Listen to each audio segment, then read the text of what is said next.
who feels as if black voters are taken for granted, i.e., they make you promises and they don't deliver.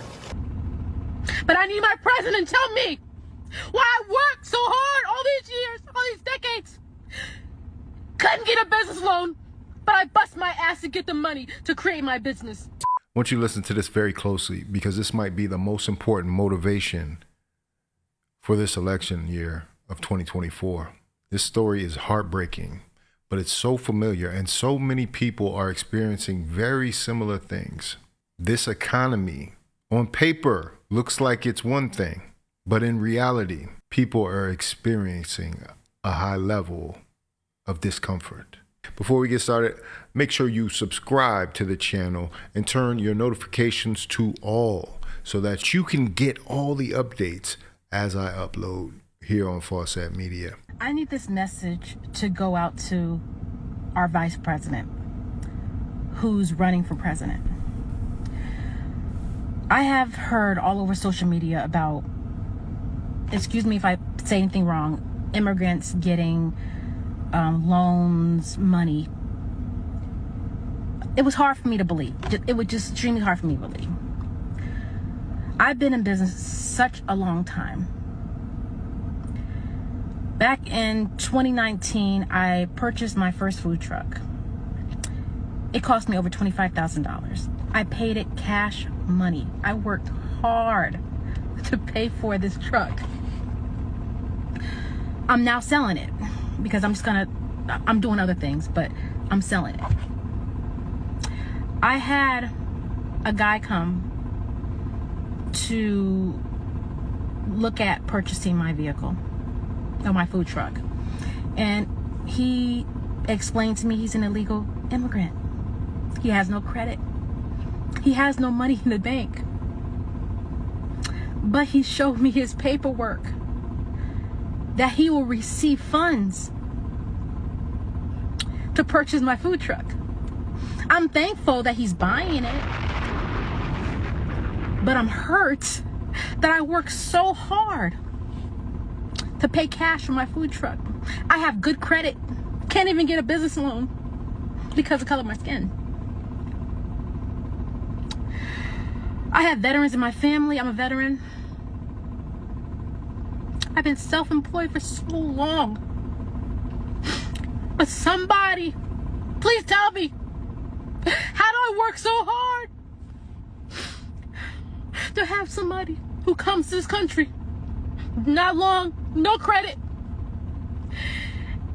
and he shows me paperwork where they'll be funding him money to buy my food truck.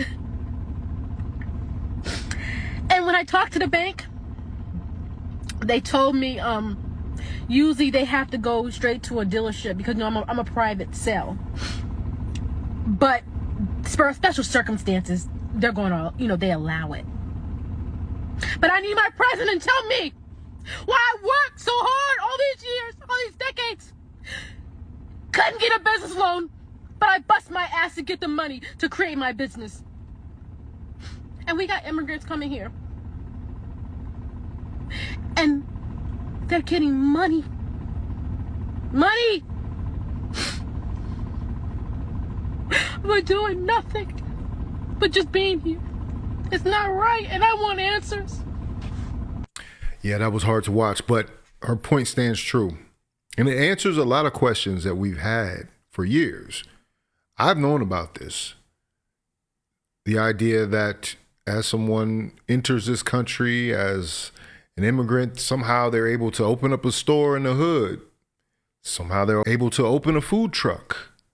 Somehow they're able to open a store that not only extracts more wealth out of that community, but gives them an unfair advantage in some ways to prop them up above you as the working class.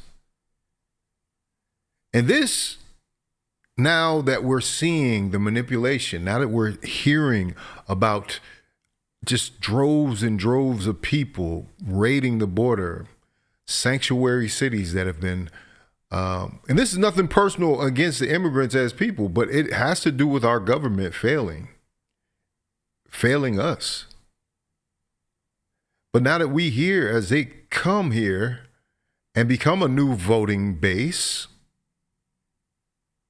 it seems like we were sold out just for some votes.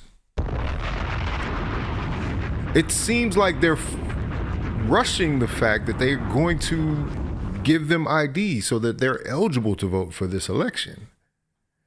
Not only that, I don't know if you've seen the video about the EBT benefits that one lady left her a receipt, and there was $10,000 worth of EBT on the card. So not only are they getting the low end of it, they're also getting business opportunities and free housing. Meanwhile, we're in literally, I don't know what kind of housing bubble this is, but when it bursts, it's going to be terrible. It's going to be the worst. It's going to be one of the worst economic crashes we've seen in our lifetimes. So with women like this coming out there, veteran, and thank you for your service, ma'am.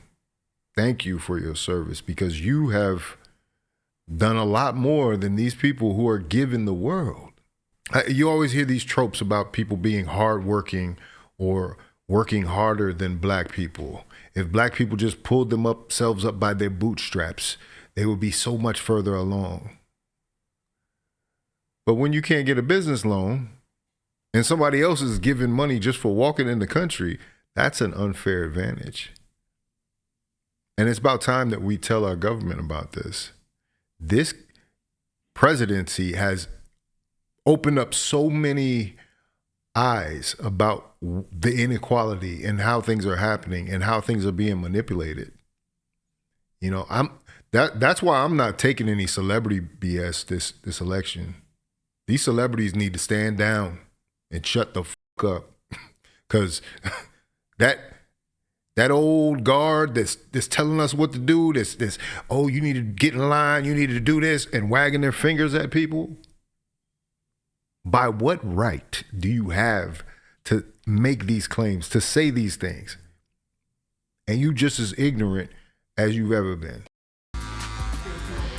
Why did you vote for President Biden in the last Because election? of who he ran with, and he was in the White House for the 8 previous years. I felt like he had the experience, but definitively right now, I couldn't tell you that if they open the polls tomorrow, I'm voting for Joe Biden. So what changed? Life, the inflation, and the things that we're going through right now. I want the right person so that I'm not paying $8 for eggs, $15 for gas. Even though things may be improving economically, but you feel there's a disconnect. Yeah, there is a disconnect. The way these last 3 or 4 years have been, this is the worst it's ever been in my life.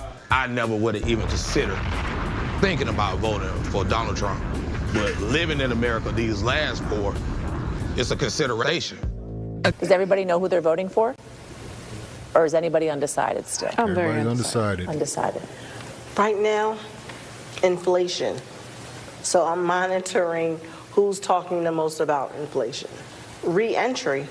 I would like to see everyone who is a criminal with federal charges still be able to vote. If we can have a criminal for president, we need to allow some voting rights back that were taken illegally in the first place.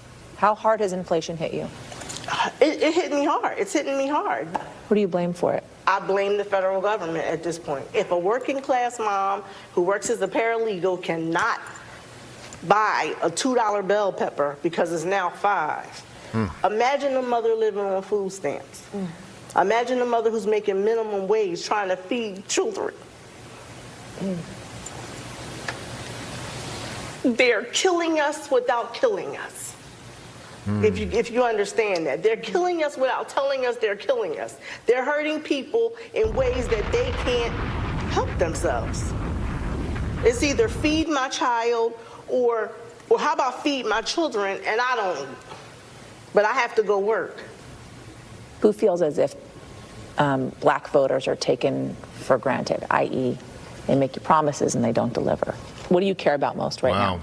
What are they going to do for my people that live in the communities where I am from?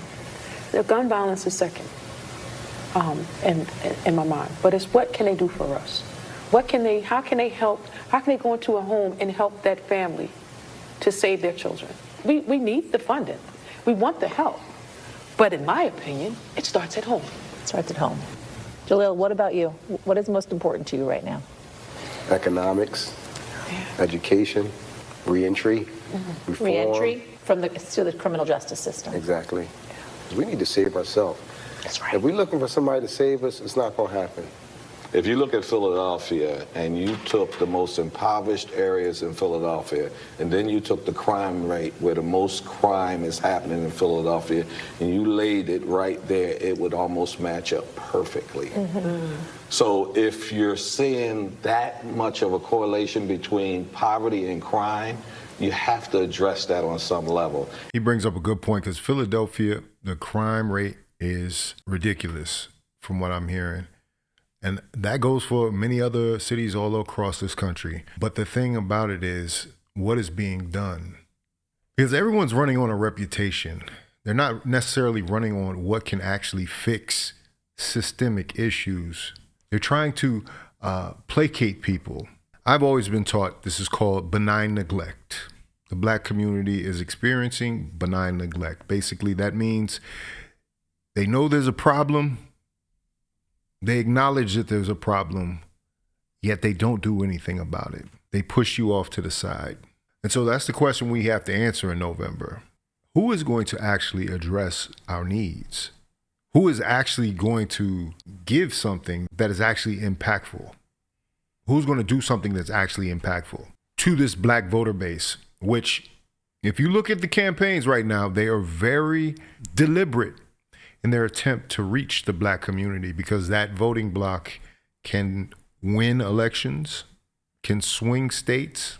The last election was left down to Atlanta. Let's just put that in your mind, you know?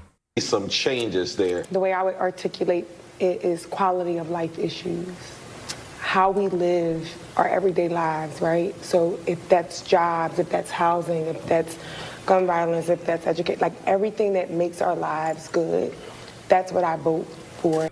Anyway, if you like this video, like, comment, subscribe, hit the bell notification for all uploads. If you want to watch more, please watch one of these videos down below. Make sure you sign up for my newsletter. The link is in the description. That way you can stay up to date on all things Faucette Media.